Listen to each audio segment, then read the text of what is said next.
कधी असं होतं ना की काम तर होत नाही आणि काम वाढून बसतं. तर तसंच आज आमच्यासोबत झालं. काय झालं ते पुढे सांगतेच, पण त्याआधी आज सकाळी मी गॅलरी क्लीन करायला घेतली होती. तर ह्या प्लांट्सचे जे पॉट आहे त्यांच्या प्लेट्स आहे, तर त्या जरा जास्तच मोठ्या झाल्या. तर मी पूर्ण गॅलरी ही झाडून घेतली, त्यानंतर पुसून घेतली आणि सगळे प्लांट्स असे व्यवस्थित ठेवून दिले. मला गार्डनिंगचं काही जास्त जमत नाही, पण मला प्लांट्स आवडतात म्हणून मी हे सगळं करते.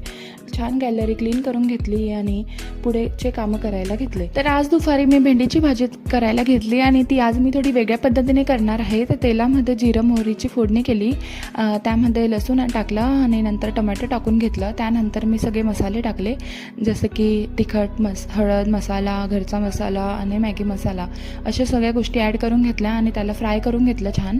त्यानंतर मी त्याच्यामध्ये भेंडी ॲड केली आणि भेंडी ही ओपनच म्हणजे कढईमध्ये झाकण न ठेवताच राहू दिली, त्याने भेंडी चिकट नाही होत. त्यानंतर मी शेंगदाण्याचा कूट घातला आणि चवीप्रमाणे मीठ घेतलं.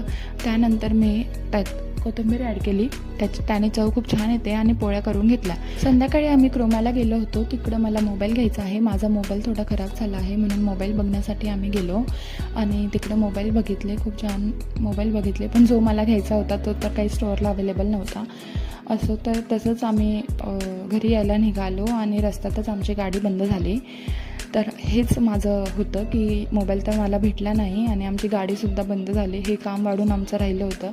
त्यानंतर गाडी गॅरेजला नेली आणि खरंच तो मेकॅनिक इतका हुशार होता की त्याने 2-3 किकमध्येच त्याला समजलं की गाडीला काय प्रॉब्लेम आला आहे आणि त्याने लगेच गाडीचं रिपेअर केलं आणि गाडी आमची चालू करून दिली. तुम्हाला माझे ब्लॉग आवडत असेल तर प्लीज सबस्क्राईब करा. त्यानंतर आम्ही घरी गेलो. चला पुन्हा भेटूया. बाय.